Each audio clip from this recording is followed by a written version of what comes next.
Hey everybody, we're back out on the plot today. We are still working on developing. It's mid-December, weather's kind of gotten to us through the fall. We're not nearly as far ahead as we thought we would be or wanted to be. We have some other updates for you. I'll do in shorter videos later.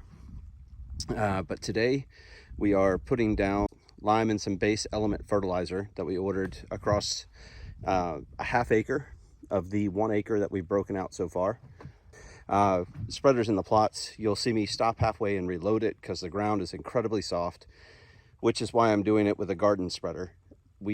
It's just too wet. We can't get the full-size tractor in here to use a larger spreader, make it go faster and easier. And after this, you're going to see me out here with an old style rototiller, kind of trucking through, doing the best I can. There's a lot of wet spots. It's going to be muddy, it's going to be mucky, and it's going to be a fight. I don't want to be negative. It just is what it is. It's going to be a struggle, but we have more rain coming. We have a 3/4 inch rain due in the next 2 or 3 days. And then 6 days after that, we have another one, and 4 days after that, another one, and so on and so forth. We're in the winter pattern. Not the best time to develop a plot, but it's when I have the time, and we're trying to get this one moving, hopefully for spring. We have ordered a tunnel, and that tunnel will go up here. We're going to break this half acre into 4 50-foot beds that are 50 by 50, and there's a 10-foot walkway in the middle of those that'll come down the middle. But we're going to have 2 tunnels starting right here on this edge, one here, one there, and then 2 beds, and then on the other side will be space for 12 bed rows, and then repeat directly behind it. That is the goal for the first season, is to get those 4 50 by 50 beds built out and the tunnels built out.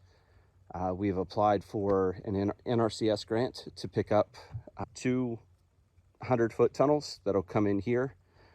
We haven't decided if we'll keep them at 100 feet or break them into 50s. Probably break them into 50s for easier management. We'll just order some extra bows to make the tunnels 60 feet. Which gives us 5 feet on either end to come and go from the tunnel and bring in tooling and stuff like that. That was a lesson learned from the tunnels that we built on the other side. The original plot, we ordered a 100-foot tunnel, broke it in half, so we had 2 50-foot tunnels, and that worked out great. All of that spaced out fine, except for our beds are 50 feet long. The bed and the tunnel ended, exactly together. One of those things I just didn't think about ahead of time until I built it, and I looked at it and I was like, well, that wasn't very bright. But nonetheless, we're going to switch over. I'll do just a short video. You're going to see me running back and forth with the hand spreader. It's going to be a fight the whole way. Please don't laugh. Well, laugh if you want. It's all entertainment, right? Stopping in the middle to reload so that the spreader is only half full as I'm going back and forth across. The full 50 pounds in the spreader is too much weight on the tires, and they sink too much. So that's why you'll see me stop in the middle. Let's get to it.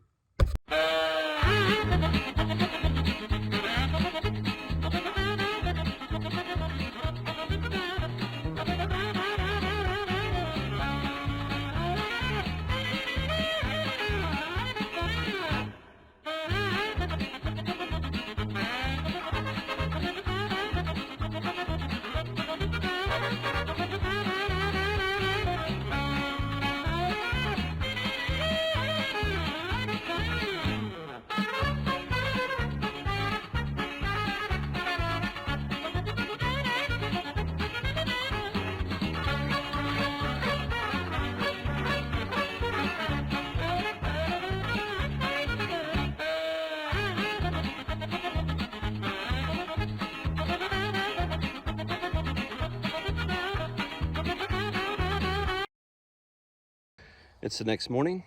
We got all the amendments and fertilizer, all the lime and fertilizer put in. Got the rototiller through it. Lots and lots of sticks along the way that had to be pulled out, so stopping frequently to unjam the rototiller or to get stuff out of the way. We made a nice little pile in the middle of all the things that all the trash sticks and whatnot. One of the reasons that we need to get that stuff out is that wood ties up nitrogen when it's breaking down.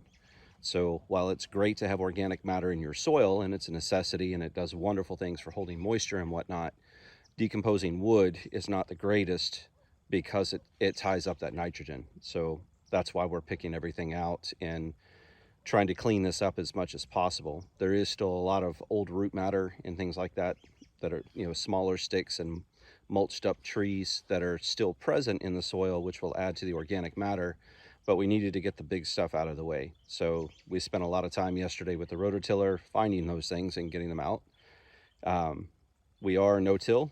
However, when you're developing a plot, there is some level of tillage that's required in order to get things moving.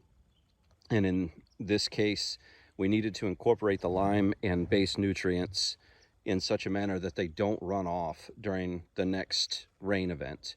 We need them to stay in place where we put them with the spreader.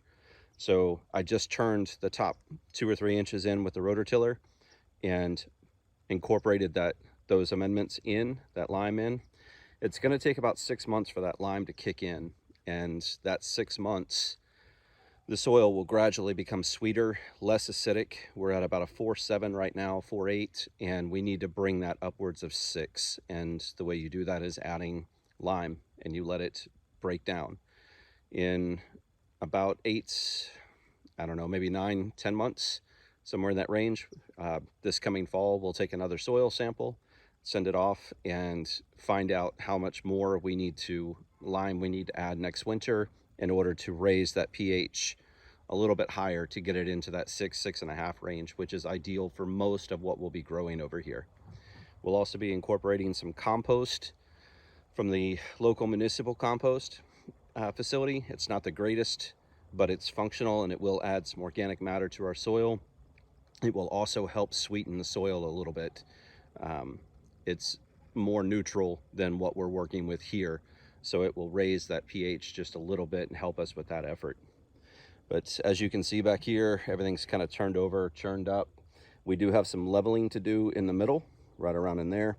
But after these rain events pass, we will start laying out the markers for bed rows and walkways and all of that.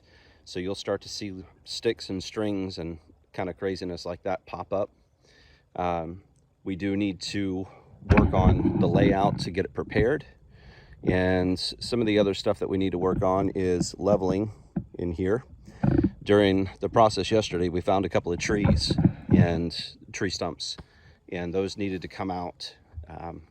They required a large hole. We used the excavator, dug them out, plucked them out, but they left a pretty big hole behind. You got to fill it in and then re-level it. And we have on the far side over here, I don't know if you can see it in the video, but we have quite a bit of dirt piled up along the edge back here. And that's all root mat and whatnot that was scraped off the top. Some of it will be left to decompose, and over the next 2 or 3 years, we'll be harvesting that topsoil and bringing it back in. But some of the other piles have a lot of debris in them, a lot of large debris.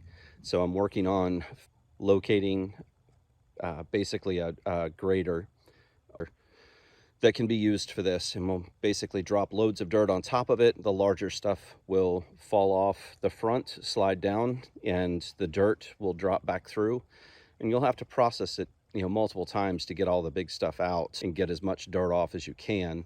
But as you can see here in this pile, there is a lot of dirt mixed in with those sticks, and that's a lot of recoverable material that we can use to help level and fill in some of the holes from the tree stumps down there. So just all a process. It's going to take quite a bit of time to get through all of this. As you can see here, we've got some ruts and whatnot where that soil is really wet, has a high clay content, and we need to fix all of that. But it's time, you know, everything comes in time. We'll keep working on it. For today, we got to plant some micros, and we're just doing cleanup over here, putting away the tools and things like that. So let's get to it.